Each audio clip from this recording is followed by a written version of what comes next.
What's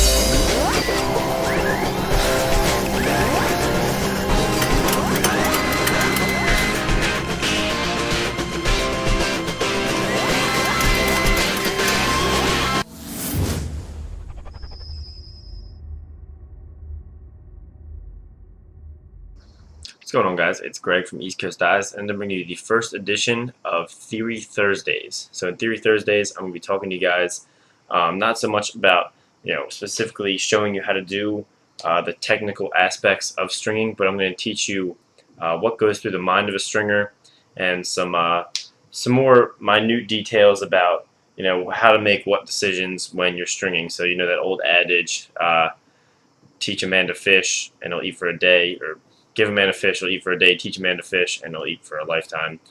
So I can give you guys as many string patterns, tutorials as you guys want, but if I can really teach you how to string for yourself and how to create patterns, that'll be much better for you and much better for all you guys that want to string sticks for your teammates and possibly start your own businesses. So today, I figured the best place to start would be defining stringing terms. Now, people throw these terms around all the time, and there's a lot of subjective elements that come with them, and I just want to make sure that we're all on the same level.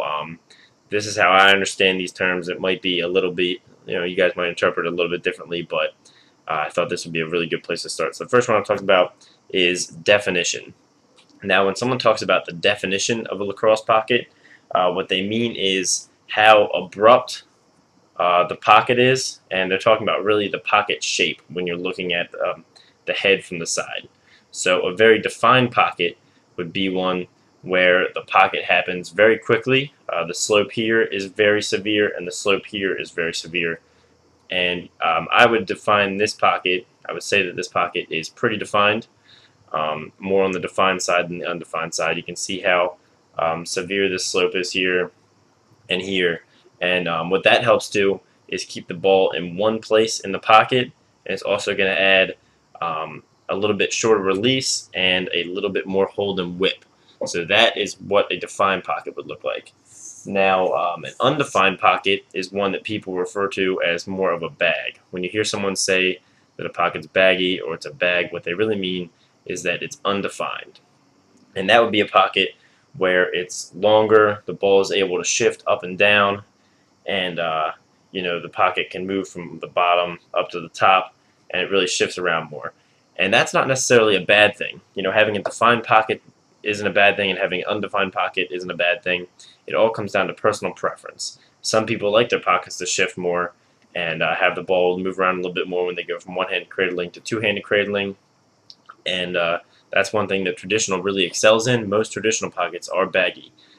So of course that's not a bad thing. Steel Stanwyck plays it with a very, what you would consider baggy or undefined pocket, but it obviously works very well for him. So people really refer to bagginess as a negative quality, when really it all comes down to personal preference. The next thing I want to talk about is channel.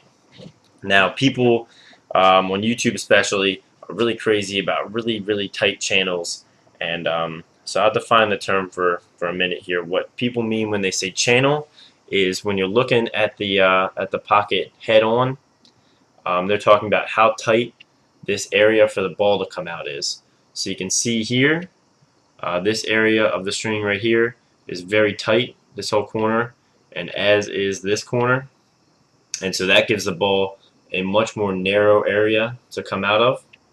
So a channel mainly serves to improve the consistency of your pocket, and this will ensure that the ball is coming directly out of the middle every time to give you a very accurate release and make sure the ball comes out the same way every single time.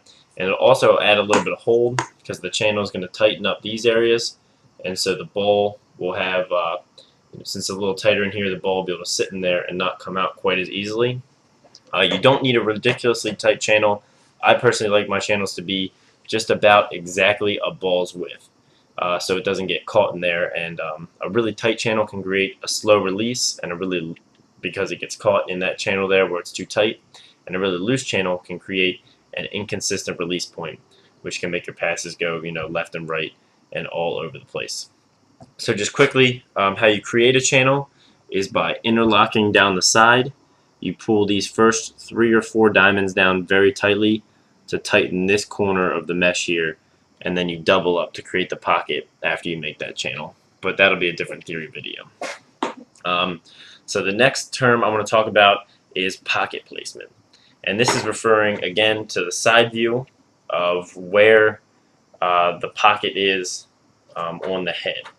And so there's 3 different types, and then in the middle of each. So you've got high, mid, and low, and then you've got mid-high and mid-low. So what that's referring to is where on the head the pocket is placed predominantly. So if it's placed above the midpoint, it's generally mid-high, and then if it's even higher up, it's a high pocket. High pockets are very rare, and they're very hard to string because, I mean, really to have a high pocket that doesn't sink low is very hard, and it's easy to push a pocket up and make it look high. Like I could pound this pocket in and make it look very high, but in reality, it sits more around this area, more mid-high. And then a pocket sits right in the middle, and as it moves down, a little bit lower. So just quickly talk about the advantages. As you move down the head, a high pocket is going to have more whip, hold, and a quicker release. And as you go down, a mid pocket is more what everyone plays with. Still good hold, still a good release, a nice middle ground. Low pocket, really nice for one-handed cradling. Really long, accurate release, good for feeding and dodging since you've got the stick vertical. So that's what people mean when they say pocket placement. And finally, 2 terms that are up for debate a lot and offer up a lot of controversy are whip and hold. So hold is generally defined, people do the vertical hold test, see how long the ball will stay in without falling out. Some people can even get their hold past vertical. Mine probably fall out. I can do the test for you really quickly. It doesn't stay in for the longest, and that's because of the ball's width channel. And I don't really like to have ridiculous vertical hold because I think it creates a slow release. So hold is really sometimes defined that way, but that's just how well the ball stays in, and the way that you cradle can affect this as well. And whip refers to the release point in the head and how the head releases. So when you're throwing, if it releases down, it has a lot of whip. If it's releasing up, it has very little whip. And some people, it suits your playing style. If the way in which you throw works best with a low whip release where it's going to come straight out without catching, or personally, I throw like a little bit choppy. I snap it out a little bit more. That's conducive to a high whip situation. And so whip and hold are directly related. They're directly tied together. So you can't have hold without whip. You can't have ridiculous hold without a little bit of whip. And you can't have whip without hold. So these people that say they've got, very high on the, people like to rate this out of 10 a lot. I don't bother with that as long as it works for you. But people like to rate their heads like an 8 whip or an 8 hold and a 3 whip, which is really probably not realistic. It probably doesn't hold that well, and it probably whips a little bit more than they say. But overall, guys, those are the stringing terms, just the general terms people use when they're talking about stringing lacrosse head. So like this video if you liked it. Let me know in the comments what other theory videos you'd like to see for Theory Thursdays. I've got a lot in my head. Certainly a lot I can teach you guys. And subscribe if you haven't. And thanks for watching.